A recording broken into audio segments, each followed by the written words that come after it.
Bonjour chers élèves, bonjour chers téléspectateurs, soyez les bienvenus en classe sur ORTM.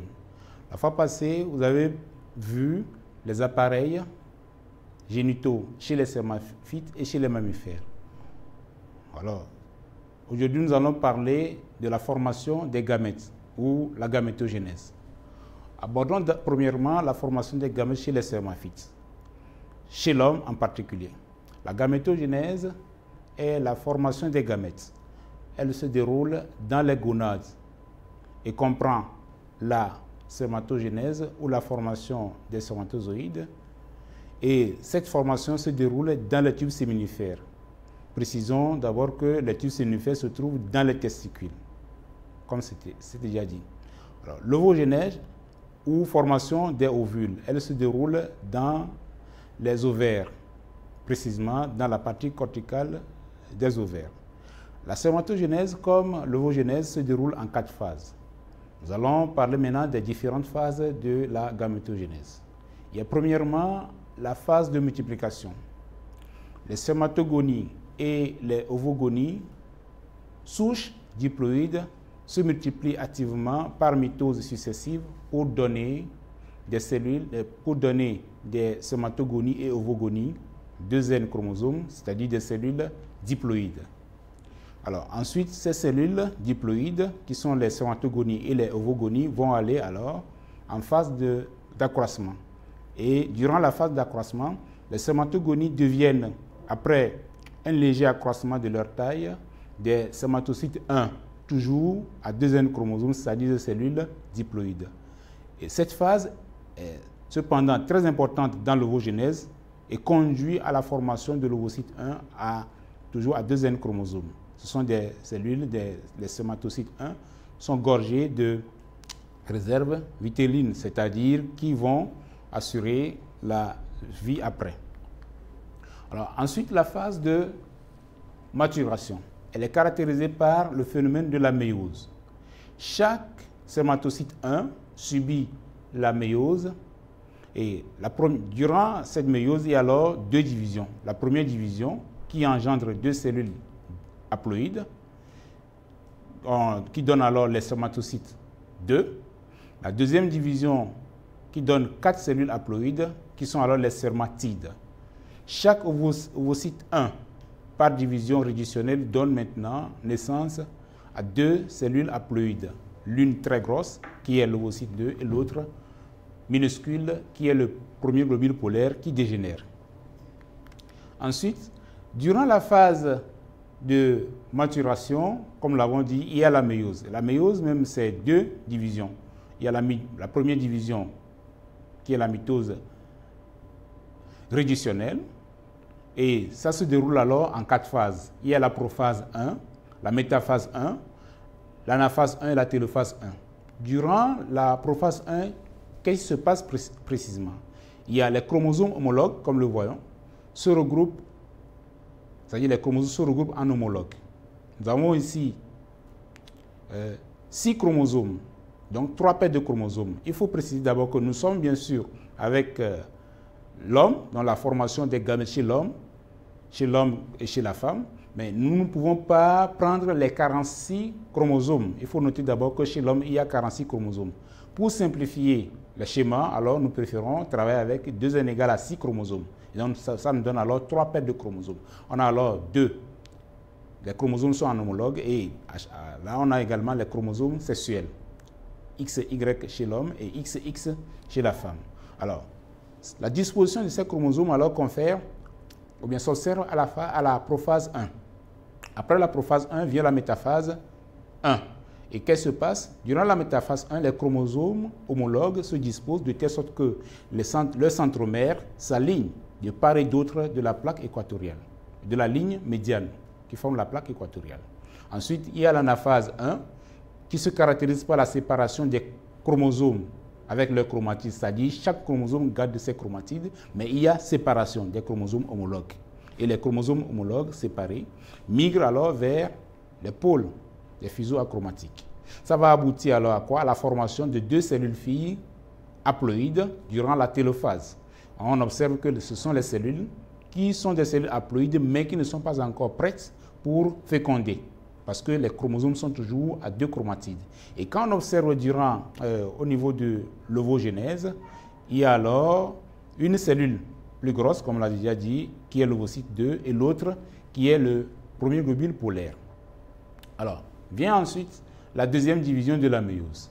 Et là, la deuxième division aussi est caractérisée par la prophase 2, la métaphase 2, l'anaphase 2 et la télophase 2. Seulement ici, la prophase 2 est inexistante, ce qui nous fait parler en même temps de la métaphase 2. On observe alors la disposition des centromères. Les centromères s'alignent, ce qui donne alors une position alignée au milieu de la cellule des chromosomes, à 2 chromatides toujours. Et après la métaphase 2, on arrive alors à l'anaphase 2. L'anaphase 2 est caractérisée par la séparation, d'abord le clivage des centromères et la séparation des chromatides qui migrent vers les pôles. Et là, on observe au niveau de l'ovogenèse comme quoi il n'y a rien dans le premier globule polaire. Donc les chromosomes ne subissent pas de changement. Donc au niveau de l'anaphase 2 s'observe seulement au niveau de l'ovocyte 2. Mais ceci, c'est après que le spermatozoïde est pénétré dans l'ovocyte 2, ce qui va aboutir alors à l'expulsion, c'est-à-dire la sortie du deuxième globule polaire. Alors, tout compte fait, à la fin de la deuxième division de la méiose, on a 4 cellules filles, qui sont des cellules haploïdes, dans la spermatogenèse, mais au niveau de l'ovogenèse, on a 2 cellules, l'une grande et l'autre petite. C'est après la pénétration du spermatozoïde qu'on aboutit alors à l'expulsion du deuxième globule polaire. La dernière phase, c'est la phase de différenciation. Et là, c'est les cellules qui viennent, comme nous l'avons dit tout à l'heure, ce sont là les cellules qui se divisent et reçoivent alors des chromosomes fils morphologiquement identiques. Donc, ce qui donne alors des spermatocytes 2. Donc ces spermatocytes 2 vont évoluer. Quoi? Subir, il veut dire des modifications au niveau de leur cytoplasme. Donc, il y a l'appareil de Golgi qui va changer de structure, c'est-à-dire les dichyosomes et les vésicules golgiennes vont fusionner pour donner l'acrosome, là, l'acrosome qui commence par se former. Ensuite, les centrioles vont former le flagelle qui commence par se former ici. Les mitochondries vont se regrouper, il y a le regroupement de mitochondries qui commence pour former la pièce intermédiaire. Finalement, ces cellules vont subir alors l'élimination d'une grande partie de leur cytoplasme pour donner finalement les spermatozoïdes. Donc les spermatides vont donner finalement les spermatozoïdes à la suite de ces modifications que nous appelons alors la spermiogenèse. Donc il n'existe pas, on peut remarquer qu'il n'existe pas de véritable phase de différenciation structurale du gamète femelle.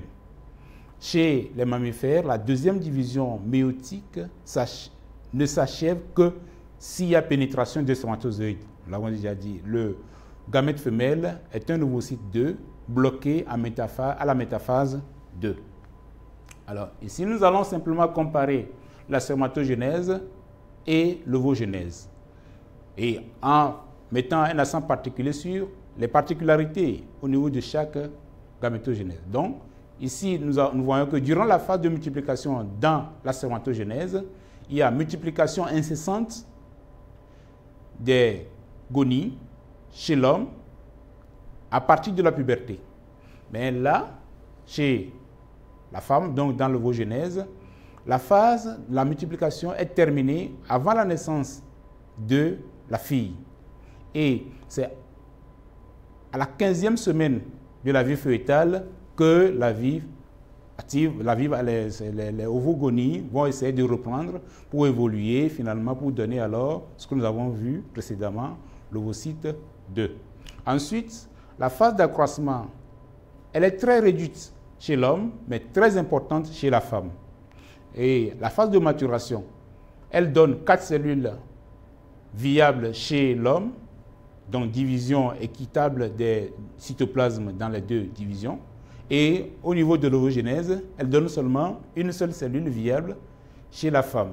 Et les 2 divisions sont inégales. Comme nous l'avons vu, il y a le premier globule polaire qui est très petit, qui est très petit et l'ovocyte 2 qui est très grand. Donc, c'est ce qui fait qu'il y a une égale répartition de contenu cytoplasmique. Enfin, la phase de différenciation. Là, c'est très important dans la spermatogenèse, mais très inexistant, si on peut. Et cette phase est inexistante dans l'ovogenèse. On va ensuite parler de la variation de la quantité d'ADN au cours de la gamétogenèse, chez l'homme comme chez la femme. Là, qu'est-ce qu'on remarque? L'évolution de la quantité d'ADN qui varie au cours des différentes phases. Durant la phase de multiplication, il faut noter qu'il y a alors des divisions, des mitoses simples. Donc, les spermatogonies comme les ovogonies vont évoluer avec leur quantité d'ADN. Et de Q, quantité d'ADN, on arrive d'abord à 2Q et on revient encore à Q. Ça veut dire qu'on a des cellules qui sont identiques aux cellules mères de départ, donc les cellules souches. Mais après, il y a la phase de croissance, bien la phase d'accroissement. Durant cette phase, on l'avait dit, il y a alors évolution encore de la quantité d'ADN qui passe de Q à 2Q. Ensuite, la phase de différenciation au cours de laquelle on observe la fameuse méiose. Donc, la quantité d'ADN passe d'abord de 2Q à Q et ensuite de Q à Q demi, ce qui va traduire alors que les cellules qui viennent d'apparaître contiendront alors Q demi quantité d'ADN, c'est-à-dire la moitié de l'information génétique qui se trouve dans ces cellules. Et ceci, c'est durant la phase de différenciation. Alors, ici, nous voyons la structure générale des gamètes. Précisément, d'abord, le spermatozoïde, structure du spermatozoïde humain. Et là, on remarque que le spermatozoïde est formé de 3 parties, la tête, la pièce intermédiaire et la queue. On observe au niveau de la tête l'acrosome, le noyau, l'acrosome qui va jouer un rôle important au cours de la fécondation, le noyau qui contient l'information génétique et le centriole qui donne 2 sortes de centriole proximal et centriole distal. Ensuite, le manchon mitochondrial, c'est-à-dire le regroupement de la mitochondrie, et ces mitochondries qui vont aussi jouer un rôle très important dans le déplacement du spermatozoïde. Et ensuite, la queue qui contient le foie. Alors, lorsqu'on pratique une coupe transversale au niveau de la pièce intermédiaire, on observe alors beaucoup de mitochondries. Ce sont ces mitochondries qui vont dégrader alors un nutriment qu'on appelle le fructose. Et à la suite de la dégradation de ces nutriments, on va observer quoi? Le spermatozoïde va trouver alors l'énergie nécessaire qui va essayer de permettre son déplacement dans les voies génitales. Donc là, nous voyons qu'il y a le noyau, l'acrosome, l'enroi cytoplasmique qui montre l'ultrastructure du spermatozoïde. Ensuite, il y a la structure de l'ovocyte 2, chez la femme bien sûr. Et là, nous avons le cytoplasme qui est plus grand parce que nous avons dit que le cytoplasme de l'ovocyte 2 contient des réserves vitellines. Ça va assurer la vie quand il y aura fécondation. Ensuite, il y a les granules corticaux. Notons d'abord que le noyau de l'ovocyte 2 était bloqué en métaphase 2. C'est ça que nous observons ici. Et il y a également les cellules folliculaires qui entourent l'ovocyte 2. Voici ces cellules. Alors là, ça montre et aussi le premier globule polaire qui est là. Ça montre la structure de l'ovule chez la femme. Ici, maintenant, nous allons parler de la formation des gamètes chez les spermaphites, c'est-à-dire les plantes à fleurs. La formation, comme nous l'avons déjà dit, ça se déroule dans les appareils. Vous avez déjà vu les appareils. Là, il s'agit premièrement de la formation du grain de pollen. Et ça commence par une cellule mère, qui est la cellule mère du grain de pollen. Cette cellule va subir alors une première division de la méiose pour donner 2 cellules filles, qui sont des cellules haploïdes. Ensuite, il y a une autre division, la deuxième division de la méiose, pour donner alors 4 cellules que nous appelons les microspores ou bien tétraspores. Enfin, au niveau de chaque cellule, donc au niveau de chaque microspore, il y aura une division simple qui va affecter le noyau. Et de là, on obtiendra que dans chaque cellule, il y a 2 noyaux. Ce qui donne alors le sac embryonnaire, le grain de pollen. Et le grain de pollen qui contient un noyau reproducteur et un noyau végétatif. Bien sûr, dans un cytoplasme qui est entouré de 2 membranes, une membrane externe appelée ésine et une membrane interne appelée ensine. La membrane externe étant bien sûr perforée de pores. Là, voyons la formation du sac embryonnaire. Donc, gamétophytes femelles, donc chez la fleur femelle des spermaphytes. Ça se déroule toujours dans l'ovule et ça commence par une cellule mère du sac embryonnaire. La cellule mère va subir alors une première division pour donner 2 cellules filles. Ces 2 cellules filles vont subir alors aussi une division, toujours, pour donner alors 4 cellules filles. Là, c'est la méiose. Donc, mitose réductionnelle, mitose équationnelle, et on a les 4 cellules filles, mais parmi les 3 dégénèrent, et on a seulement une seule qui est la mégaspore. Donc, la mégaspore maintenant va subir 3 mitoses successives. Une première mitose, et ça n'affecte que le noyau pour donner une cellule. Donc, mégaspore à 2 noyaux. Une deuxième mitose pour donner mégaspore à 4 noyaux. Ensuite, la dernière mitose pour donner alors mégaspore donc à 8 noyaux que nous appelons encore le sac embryonnaire jeune. Maintenant, il y aura la disposition particulière de ces noyaux dans le sac embryonnaire. Là, nous avons l'oosphère qui est entourée de 2 autres cellules qu'on appelle les synergites. Au milieu, nous avons les noyaux centraux. Ces noyaux centraux, ensuite, on a alors les antipodes. Donc, voici alors le sac embryonnaire mûr. Donc, voilà la formation du sac embryonnaire. Alors, la fécondation, quand il y a les gamètes se forment, c'est pour pouvoir assurer la fécondation. Pardon, c'est quoi la fécondation d'abord? C'est l'union de 2 cellules sexuelles mâle et femelle aboutissant à la formation d'une cellule œuf, encore appelée zygote. Et cela se passe durant une période qu'on appelle alors la période de fécondité. Cette période est autour de l'ovulation. Donc, de 3 à 4 jours précédant l'ovulation, ceci correspond à la durée de vie du spermatozoïde dans les voies génitales féminines. C'est-à-dire, quand il y aura l'ovulation, 3 jours ou bien 4 jours avant l'ovulation, si les spermatozoïdes sont présents dans les voies génitales, alors ça peut favoriser la fécondation. Et après ça, dans les 24 heures qui suivent l'ovulation, qui correspond à la durée de vie de l'ovocyte 2, s'il y a encore le rapport, alors il y aura la rencontre des gamètes mâles et femelles. Alors, ces périodes déterminent alors ce que nous appelons période de fertilité, qui est généralement de 5 jours. Les trajets et rencontres des gamètes dans les voies génitales féminines. Là, il faut noter d'abord qu'il y a une partie au niveau de l'appareil génital féminin qu'on appelle alors le col de l'utérus. Et au niveau du col de l'utérus, nous avons la glaire cervicale. La glaire cervicale est un milieu favorable à la survie des spermatozoïdes. Là, nous pouvons dire qu'il y a le pH. Le pH qui se définit comme potentiel en hydrogène. Et là, le pH est situé entre 7 et 8, c'est-à-dire c'est un milieu neutre qui n'est ni acide ni trop basique.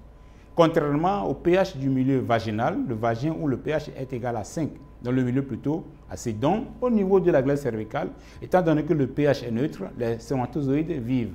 La glaire cervicale, alors, joue un rôle très important dans le processus de fécondation. Il y a d'abord la sélection des spermatozoïdes et la capacitation des spermatozoïdes.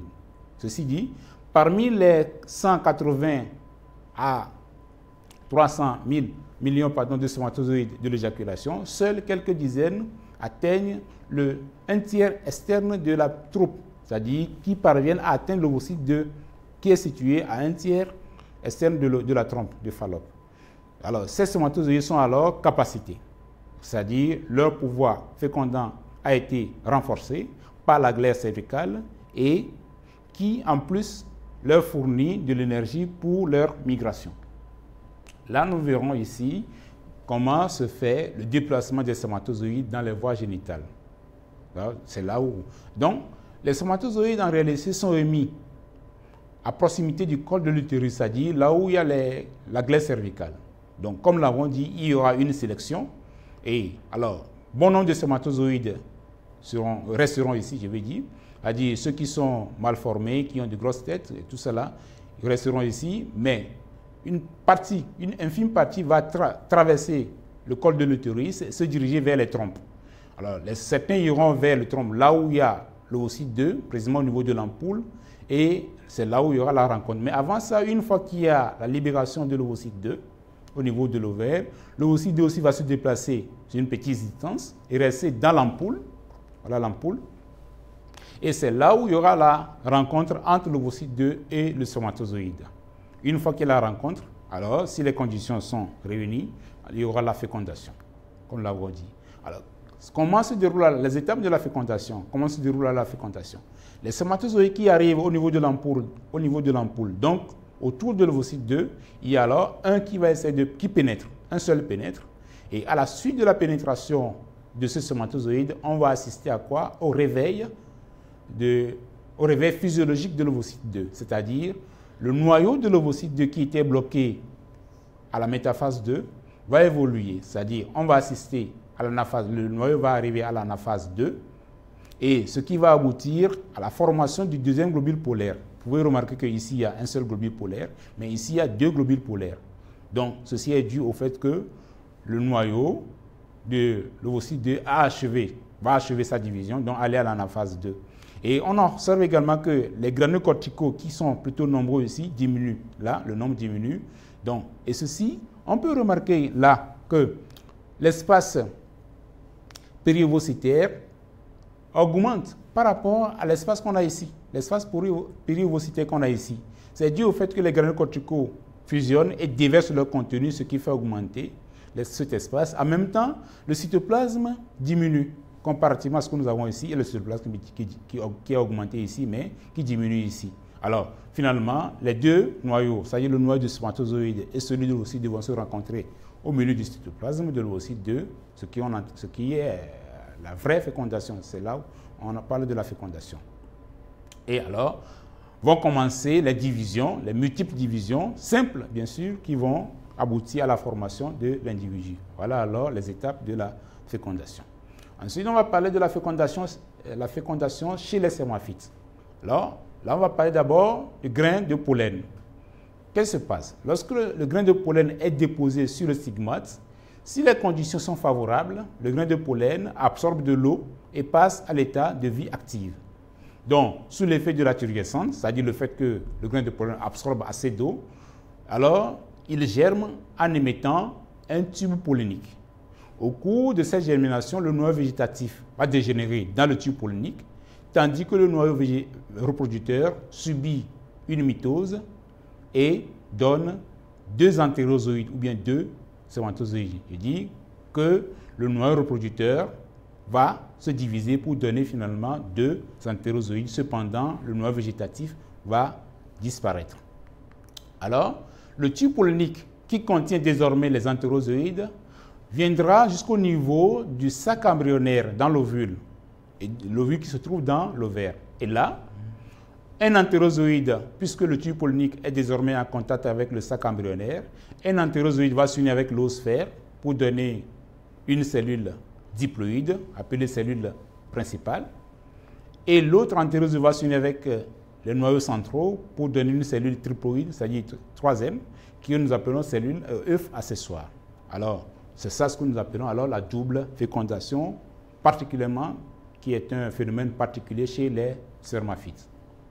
En conclusion, l'alternance diplophase-haplophase au cours d'un cycle de développement et conservation des caractères. La reproduction sexuée est marquée par l'alternance régulière de deux mécanismes biologiques. La méiose, qui assure le passage de l'état diploïde à l'état haploïde, et la fécondation qui réunit les deux lots haploïdes des chromosomes des gamètes pour établir l'état diploïdie. Le bagage chromosomique caractéristique de l'espèce est ainsi conservé génération après génération. Le même karyotype diploïde, par exemple, est reconstitué à chaque nouvelle fécondation. On parle de cycle chromosomique pour évoquer cette reconstitution périodique de stock chromosomique caractéristique de l'espèce. Ça s'observe alors chez chaque espèce. Là, nous venons maintenant, alors, nous pouvons observer ici le cycle de développement. Voilà, nous avons alors l'organisme adulte, c'est-à-dire chez la souris, bien sûr, donc qui est un mammifère. Ici, nous prenons une souris femelle et une souris mâle. Alors, au niveau de chaque souris, mâle comme femelle, on va alors assister à quoi? À la méiose, c'est-à-dire le fait que les gamètes vont se former gamètes mâles et femelles vont se former, comme nous l'avons vu précédemment. À la suite de la formation de ces gamètes, alors on aura la rencontre qui aboutit à la fécondation. Alors, après la fécondation, on va avoir une cellule œuf. Donc, l'individu diploïde vient de se former encore et ça va grandir pour devenir un organisme adulte et ça recommence. C'est un cycle. Et on peut alors ici souligner un aspect, c'est-à-dire le même phénomène se passe chez les spermaphites à quelques exceptions près. C'est-à-dire, chez les spermaphites, nous avons également des organismes adultes, mâles et femelles, et la formation des gamètes va se faire de la même manière, seulement la fécondation chez les spermaphites ne se fera pas de la même façon. Puisque nous l'avons dit tout à l'heure, on va assister à l'union entre un entérozoïde et l'oosphère, sinon le noyau de l'oosphère, et l'union entre un entérozoïde et les noyaux centraux du sac embryonnaire. Donc, ce qui nous fait parler alors de double fécondation. Et ça redonne encore l'individu, donc la cellule œuf qui va grandir pour donner encore l'individu adulte, l'organisme adulte. Voilà alors les phases. Donc la phase diploïde qui est symbolisée en rouge et la phase haploïde qui est symbolisée alors. La phase diploïde 2N chromosomes, la phase haploïde N chromosomes. La méiose alors permet la réduction de l'état diploïdie à l'état haploïde chez les mammifères comme chez les spermaphites. Alors nous avons quelques questions, donc évaluation, qui va permettre aux élèves de bien assimiler ce que nous venons de dire. Alors, grand A d'abord, observe des documents pour comprendre comment l'accouplement permet la fécondation interne. Consigne, complète la légende du schéma. Voici le schéma, donc à partir des numéros, vous allez annoter les schémas. Alors, ensuite, petit 2, trace le trajet des spermatozoïdes pour qu'ils rejoignent l'ovule, bien l'ovocyte 2. L'ovocyte 2 est là. Alors, quel est le trajet que les spermatozoïdes vont suivre afin de rejoindre ça? Donc, vous allez faire le trajet. Petit 3, note la durée de vie des cellules reproductrices. Il s'agit de la durée de vie des spermatozoïdes et de l'ovule. Dans le cycle ci-dessous, le cycle de 28 jours, qui est donné dans le tableau, là, attention, le tableau, le premier jour du cycle, ça commence par 1, 2, 3, jusqu'à 10. Ce n'est pas 1, 0. Il y a une déformation du tableau. C'est 10, 11, 12, etc. jusqu'à 28. Donc, c'est un cycle de 28 jours. Donc, dans ce cycle, alors, vous allez colorer en rouge les jours où un rapport sexuel peut entraîner la fécondation. Et en vert, les jours où le rapport générera pas de fécondation. Alors, grand B alors, il y a quoi? Par une étude quantitative appropriée, on suit l'évolution de la quantité d'ADN dans les cellules mères du sac embryonnaire. Là, c'est chez les spermaphites. Le tableau suivant indique la moyenne des résultats obtenus au cours du temps. Voilà le tableau. Il y a le jour et la quantité d'ADN.